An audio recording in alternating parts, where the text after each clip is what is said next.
Olá, pessoal! Aqui quem fala é a professora Maria Clara de Assis e hoje nós vamos comentar o artigo 104 do Código Civil.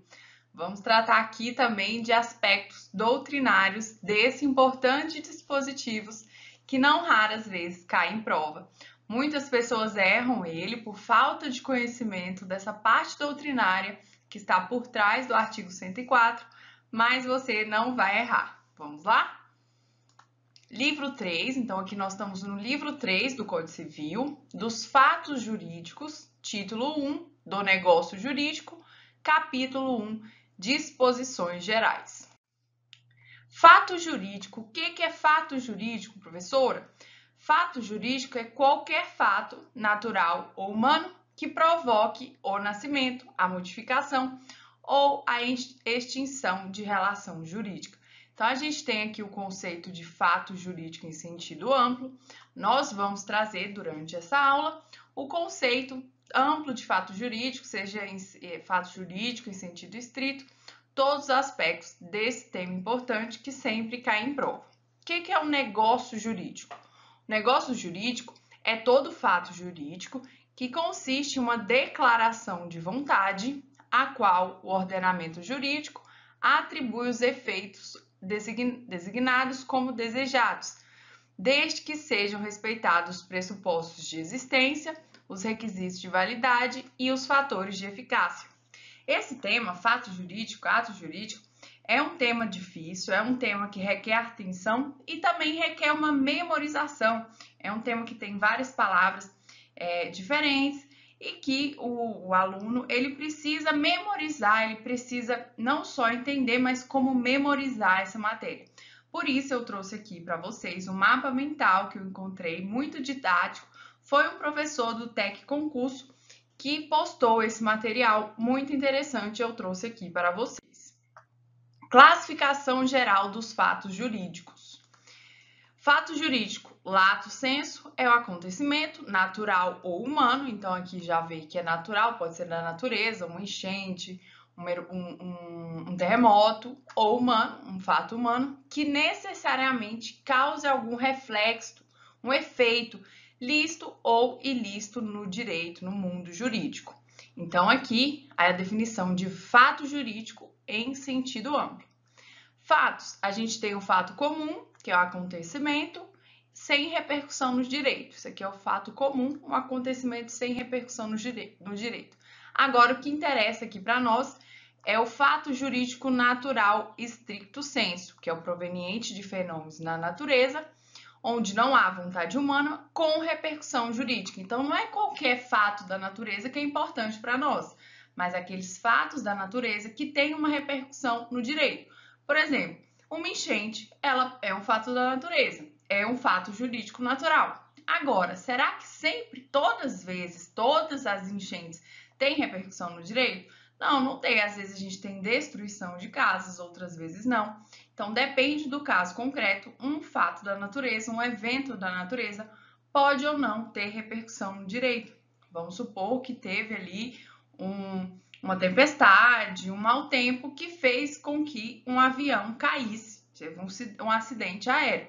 Essa tempestade, se ela não tivesse causado nenhum acidente, não teria ali relevância para o mundo jurídico, mas no caso, por exemplo, de um acidente aéreo causado por um desastre natural, existe sim repercussão no mundo jurídico, seja indenização que essa empresa vai ter que prestar, entre outros fatos que ocorrem no mundo jurídico. Então, o fato jurídico natural, stricto sensu, ele pode ser ordinário, normalmente ocorre e são previsíveis, por exemplo, a prescrição, a decadência, o nascimento, a maioridade, a morte. Então, são fatos da natureza que têm efeitos no mundo jurídico.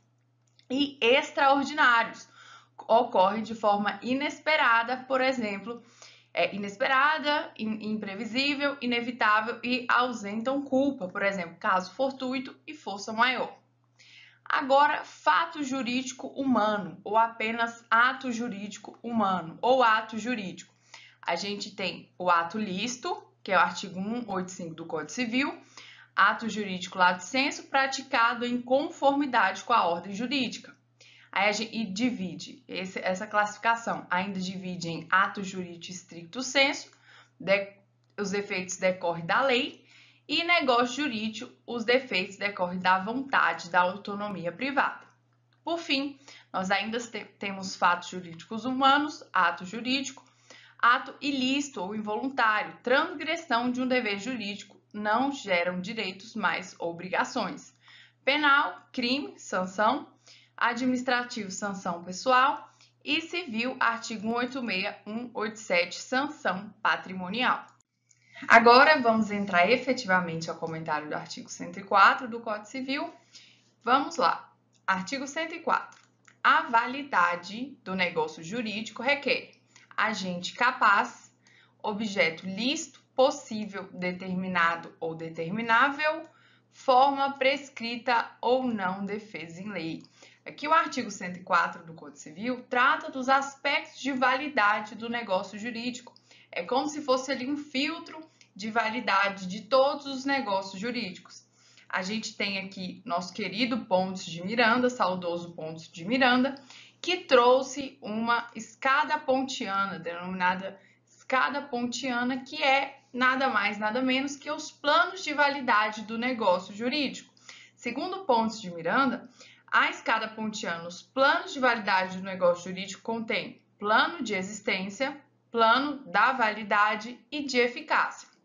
Mas a gente precisa recordar que no Código Civil Brasileiro só está previsto o plano de validade e o plano de eficácia. O plano de existência não tem previsto no Código Civil, não obstante, a doutrina, a jurisprudência, os julgados tratam sim do plano de existência. O que diz o plano de existência? Para existir um negócio jurídico, para que o negócio jurídico exista, o que ele precisa? Quais são os pressupostos? Quais são os elementos do negócio jurídico? Eu preciso de um agente, de uma vontade, de um objeto e de uma forma. O agente é quem está ali, a parte que está praticando aquele negócio jurídico. A vontade é imprescindível, não há que se falar em negócio jurídico sem a vontade humana. O objeto, que é o objeto que está sendo objeto do negócio jurídico, da transação em si, e a forma, em regra, a forma é livre, salvo quando expresso de forma diversa na lei. Já o plano de validade é o que trata aqui o nosso artigo 104 do Código Civil. O que o artigo 104 faz? O que o plano de validade faz? Ele dá qualidades ao plano de existência.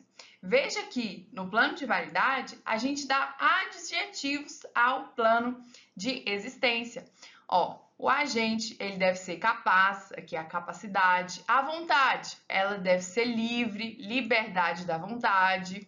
O objeto deve ser lícito, possível ou determinado ou determinável. E a forma deve ser adequada, forma prescrita ou não proibida em lei. E o plano de eficácia, professora? O que é o plano de eficácia? O plano de eficácia é o fim do negócio jurídico. É ali a condição, o termo, consequências do inadimplemento negocial e outros elementos do negócio jurídico. O Código Civil não tratou do plano da existência, a gente viu isso, e o plano de validade que está previsto aqui no nosso artigo 104. O que diz? O plano de validade é como um filtro ali da legalidade dos nossos negócios jurídicos e existe duas teorias, duas causas, dois efeitos para a teoria das nulidades do negócio jurídico. O negócio jurídico ele pode ser nulo e está previsto ali no artigo 166, por exemplo, o negócio jurídico firmado por um absolutamente incapaz. Ou ele pode ser o caso, um efeito de anulabilidade que está previsto no artigo 171, por exemplo, dolo. Ali a pessoa não queria firmar aquele contrato, por exemplo, não queria comprar aquele carro, mas ela foi enganada, ludibriada pela outra parte e acabou firmando aquele negócio jurídico. É caso de anulabilidade em consequência do dolo. É inegável que o Código Civil ele deu efeitos mais graves aos casos de nulidade. As nulidades, elas podem ser conhecidas de ofício pelo juiz. As nulidades são matérias de ordem pública.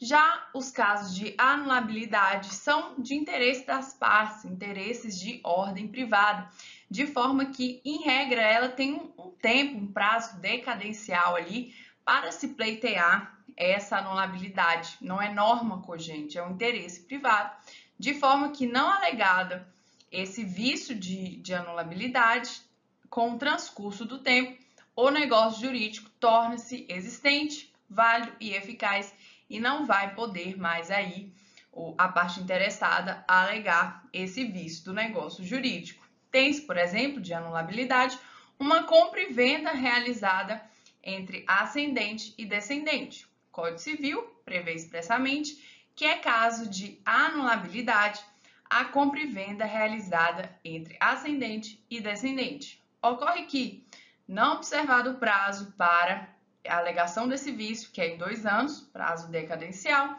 essa compra e venda torna-se existente, válida, perfeita e eficaz, e a parte interessada não vai poder mais alegar esse vício. Isso porque, conforme nós falamos, os casos de anulabilidade são casos de ordem privada, interesse da parte, não são normas cogentes, normas obrigatórias, normas de ordem pública, como é os casos de nulidade.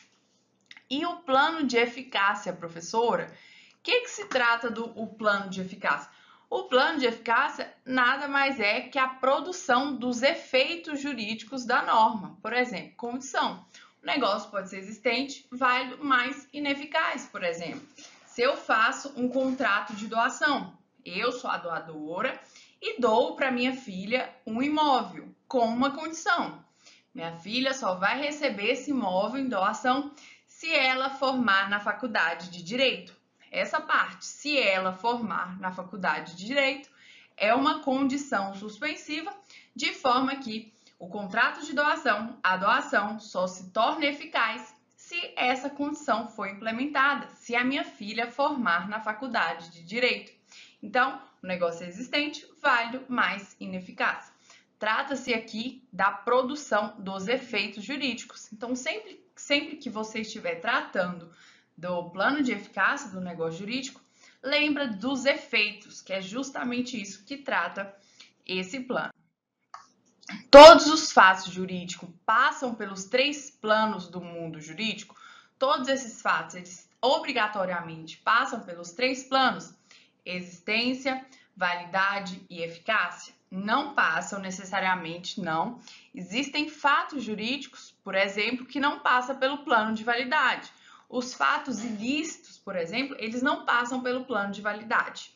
Vamos dar um exemplo aqui. Alguém dirigindo negligentemente seu carro colide com o carro de outra pessoa, causando-lhe danos. Um ato ilícito que está previsto no artigo 186 do Código Civil, que diz o seguinte: aquele que, por ação ou omissão voluntária, negligência ou imprudência, violar direito e causar dano a outrem, ainda que exclusivamente moral, comete ato ilícito. Esse ato ilícito, ele produzirá os efeitos previstos nas normas, dever de indenizar, seja ali indenização por dano material, dano moral, dano estético, isso vai ser aferido em cada caso concreto. O fato jurídico que provoca esse dever de indenizar passa pelo plano de existência, incidência do artigo 186, e vai direto para o plano de eficácia em relação aos direitos e deveres. Não passe aqui pelo plano de validade. Ora, qual o interesse jurídico em saber o plano de validade aqui? Não tem nenhum, é um ato ilícito e por isso deve sim ser indenizado. O mesmo ocorre com o nascimento. Ora-se, quem é que vai aferir plano de validade de nascimento, da morte também, por exemplo? São atos jurídicos que não passam pelo plano de validade. Somente passa pelo plano de validade os atos jurídicos nos quais a vontade é elemento relevante. Aqui, o nascimento, a morte, atos ilícitos, a vontade não tem qualquer relevância. Aqui eu trouxe para vocês algumas possíveis situações que podem ocorrer aqui nos nossos planos de existência, validade e eficácia para ilustrar melhor a matéria. Primeira situação é o melhor dos mundos, é o que a gente espera de um negócio jurídico, que é que esse negócio exista, seja válido e eficaz. Por exemplo, compra e venda de um apartamento por pessoa maior, capaz e que tenha observado todas as formalidades legais. Segunda situação, o negócio existe, é válido, mas é ineficaz. Por exemplo, um contrato de doação com uma condição suspensiva. Por exemplo, aquele exemplo que nós acabamos de dar. Eu faço um contrato de doação para minha filha, uma doação para minha filha, de que ela vai receber este imóvel somente quando ela se formar na faculdade de Direito. Então, o contrato de doação é existente, é válido, mas enquanto não implementada essa condição, qual seja, formar na faculdade de Direito, o negócio não tem eficácia. Terceira situação, o negócio existe, ele é inválido, mas é eficaz. Qual exemplo, professora? O negócio jurídico anulável, antes da decretação da sua nulidade. Por exemplo, compra e venda de ascendente e descendente. A gente viu que a compra e venda entre ascendente e descendente é caso de anulabilidade e que existe o prazo decadencial de 2 anos, contados do término da sociedade conjugal, e se não ocorrer essa alegação pela parte interessada, a compra e venda ela é existente, inválida e eficaz. Agora, a situação 4. Se existir, ele pode existir, ter existência, ele pode ser inválido e ainda ser ineficaz. Por exemplo, um menor de 14 anos, ele vende um cavalo de sua propriedade para outro. Ele existe, porque a gente viu que no plano de existência só existe o agente, ele não dá qualidade ao agente, não necessita de um agente capaz para o negócio existir, mas no plano de validade eu preciso da capacidade do agente. E por que que ele é ineficaz? Porque ele não surte efeito, ele não tem efeito porque é um negócio nulo de pleno direito, porque ele foi realizado por uma pessoa absolutamente incapaz, o menor impúbrile aqui, como diz a nossa doutrina.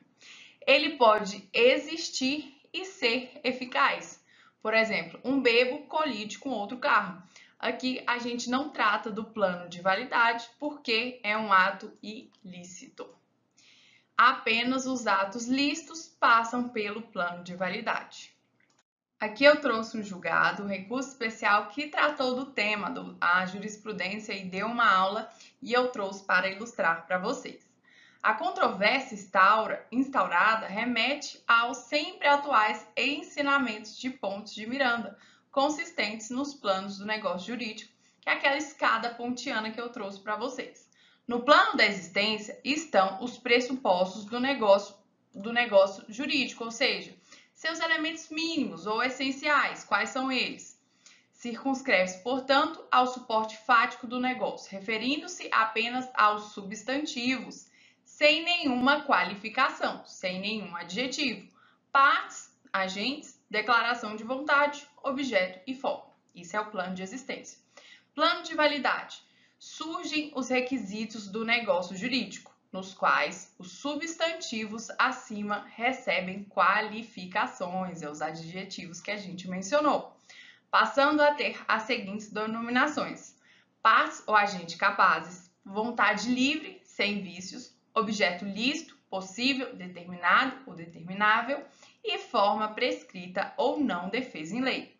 Surge aqui a chamada teoria da nulidade ou anulabilidade do negócio jurídico, conforme as normas previstas no artigo 166 do Código Civil, que trata das nulidades, e 167 e 171 em demais disposições inseridas no Código Civil. Como nos casos de negócio celebrado por agente relativamente incapaz e as situações decorrentes de vícios de consentimento. Por sua vez, o plano de eficácia engloba os fatores relacionados como a suspensão e a resolução de direitos e deveres, bem como as consequências, aqui os efeitos, do negócio em relação às partes e terceiros.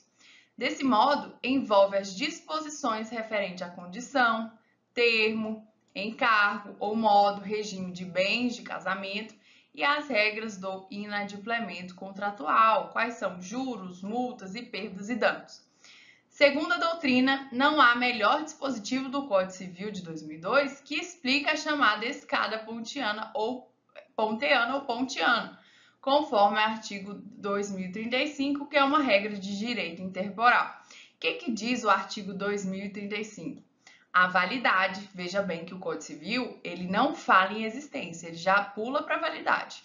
A validade dos negócios jurídicos e demais atos jurídicos, constituído antes da entrada em vigor deste Código, obedece os dispostos nas leis anteriores. Então, a validade de um negócio jurídico que for constituído antes da vigência do Código Civil de 2002 vai obedecer às leis anteriores. Mas os efeitos, olha só que faz a diferenciação. E os efeitos produzidos após a vigência desse código, aos preceitos dele subordinam. Então, se eu tenho um negócio jurídico que ele foi realizado ainda na vigência do Código Antigo, de 1916, mas os efeitos desse negócio jurídico estão sendo produzidos após a vigência do Código de 2002, qual é a legislação que esse negócio jurídico deve obedecer? O nosso atual Código Civil de 2002, por expressa previsão do artigo 2035 do Código Civil, salvo se houver sido prevista pelas partes determinada forma de execução. Então, esse artigo 2035 é um artigo importantíssimo, que é um artigo de direito intertemporal, que fala como que vai ser, qual a lei que vai reger aqueles negócios jurídicos. Se o negócio jurídico ele foi realizado na vigência do Código passado, mas os efeitos está produzindo agora no nosso Código, qual a legislação que vai ser obedecida? Devemos verificar o artigo 2035. Flávio Tartucci comenta o dispositivo acima. A redação desse último dispositivo traz duas constatações. A primeira é que o comando também não adota expressamente o plano de existência. A gente viu isso, o Código Civil não adota o plano de existência. Eis que o artigo já começa tratando da validade dos negócios jurídicos e demais atos jurídicos. Segunda contestação, regra quanto à aplicação das normas no tempo é de que, quanto à validade dos negócios jurídicos, deve ser aplicada a norma do momento da sua constituição ou da sua celebração. Já quanto ao plano de eficácia, deve ser aplicada as normas incidentes no momento da produção de seus efeitos, mas os seus efeitos produzidos após a vigência deste código aos preceitos dele subordinam. Aí nosso eminente doutrinador Flávio Tartucci. A eficácia é essencial ao conceito de fato jurídico? Será que é, pessoal? A eficácia é da essência do fato jurídico? Não é. Os direitos e deveres que se produzem no plano de eficácia jurídica resultam sempre dos fatos jurídicos, mas existem fatos jurídicos que não produzem direitos e deveres. Por exemplo, um negócio jurídico nulo é um ato jurídico existente, válido, mas ineficaz. E eficácia e efetividade? Existe alguma diferença em eficácia e efetividade? Alguns doutrinadores afirmam que é sinônimo, mas a doutrina majoritária entende que não, que existe diferença. Eficácia. O que é eficácia?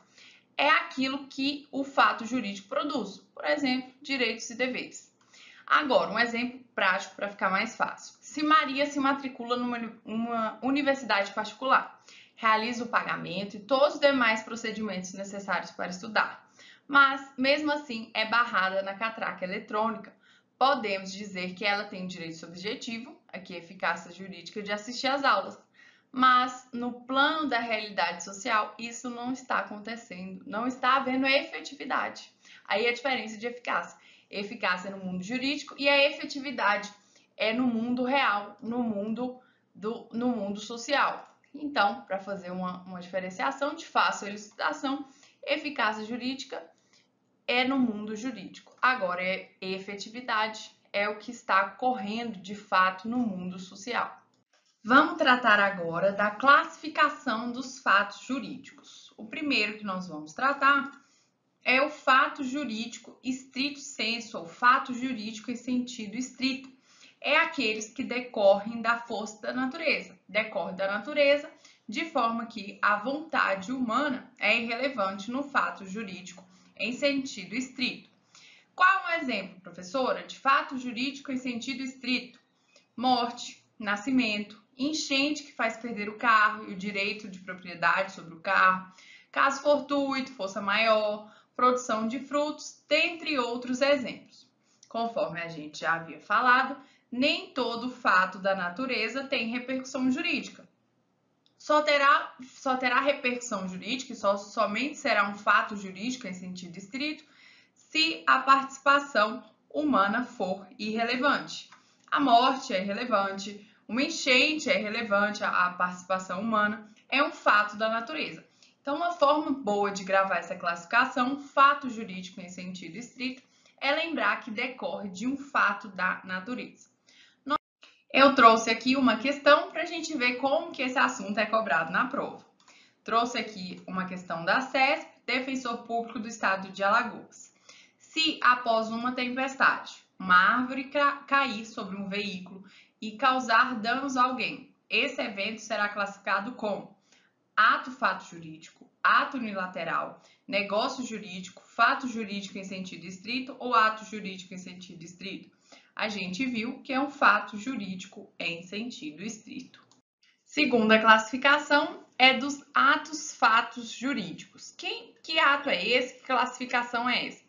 Os atos fatos jurídicos, eles existem, até existe um ato humano, mas a norma jurídica não se importa com essa vontade em praticá-los. Ou seja, existe um ato humano, mas essa vontade humana não é importante para classificar os atos fatos jurídicos. Por exemplo, professora, a pintura de um quadro, a pesca, ocupação, atos praticados em estado de necessidade, todos eles são considerados atos fatos jurídicos. Por exemplo, não é necessária a capacidade de fato de exercício para que seja praticado um ato fato jurídico. Uma pintura praticada por um menor, absolutamente incapaz, não interessa, continua a pintura. Inclusive, a gente tem aí a mídia revelando algumas pinturas de crianças que valem milhões. Adquire-se a propriedade do bem, não importando a vontade de fazê-lo. Então, aqui a vontade humana não é importante nos atos fatos jurídicos. Quadros pintados por crianças que valem alto valor no mercado. Terceira classificação, atos jurídicos. São fatos jurídicos que existem atos humanos voluntários. Aqui a vontade já é fundamental. Nos atos jurídicos, a vontade é crucial. Eles dividem em duas espécies. São ato jurídico estrito sensu e negócio jurídico. O ato jurídico estrito sensu são fatos jurídicos que existem atos humanos, porém os efeitos decorrem da lei, não da vontade das partes. São atos jurídicos não negociais. Por exemplo, reconhecimento de filho decorre da vontade humana, mas o efeito de reconhecer o filho já está previsto na lei. Constituição do domicílio. A pessoa, em tese, mora onde ela quiser, tem o seu domicílio onde ela quiser, mas dessa escolha surge efeitos. Seja efeitos processuais, é ali que ela vai poder ajuizar a ação, seja outros efeitos que estão estabelecidos na lei. Por exemplo, não se pode reconhecer filho e pretender estabelecer eficácia restritiva. Por exemplo, reconheça esse filho apenas para efeito de compartilhar o sobrenome, mas não para efeitos patrimoniais. Não pode, porque o reconhecimento de filho é um ato jurídico estrito sensu, em que esses efeitos já decorrem da lei. Qual a diferença de ato jurídico estrito sensu e negócio jurídico? Os primeiros, atos jurídicos estrito sensu, decorrem da lei. Seus efeitos já estão ali estabelecidos na lei. Já o negócio jurídico, os próprios efeitos decorrem da vontade das partes. São as partes que vai estipular quais são esses efeitos. Geralmente os contratos. Os contratos é uma espécie de negócio jurídico. Os negócios jurídicos são fatos jurídicos que necessitam de atos humanos voluntários. A autonomia privada, exemplo, contratos.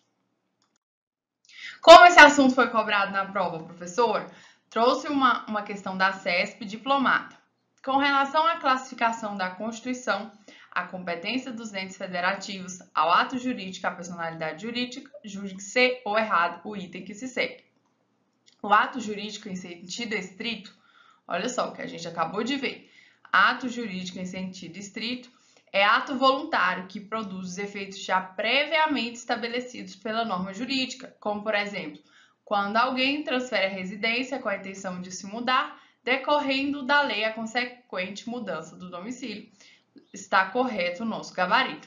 Aqui eu trouxe um resuminho que o professor do TEC postou, muito legal. Ato jurídico, em sentido amplo, lato sensu, é um ato voluntário. Os efeitos decorrentes da vontade do agente, fórmula, fato, direito, vontade, licitude, contrato. Em sentido estrito, stricto sensu, ato voluntário, efeitos da manifestação de vontade previstos em lei. O efeito decorrerá da lei, não pode ser alterado, por exemplo, casamento, reconhecimento de filho, domicílio e assim por diante. Outra questão para a gente ver como esses assuntos são cobrados. O ato jurídico em sentido estrito tem consectários previstos em lei e afasta em regra a autonomia da vontade. Está correto? A gente viu conforme o nosso entendimento esse gabarito, SESC, procurador do município de Fortaleza. Aqui eu trouxe as referências dos materiais que eu usei para preparar essa aula. Fique à vontade para conferir. Nós ficamos por aqui. Espero que tenha gostado. É uma aula bem teórica, acaba que a matéria é um pouco chata, mas é importante estudar esse assunto porque é um assunto que vai fazer diferença na sua prova. Muitos candidatos, muitos alunos erram esse assunto, mas com os mapas mentais que eu trouxe aqui, faça a anotação no seu caderno, dá aquela revisada antes da prova e esse vai ser o diferencial da sua prova que vai te elevar, vai te deixar na frente dos outros candidatos. É isso, pessoal, nós ficamos por aqui. Espero que tenham gostado e até um próximo vídeo. Tchau, tchau!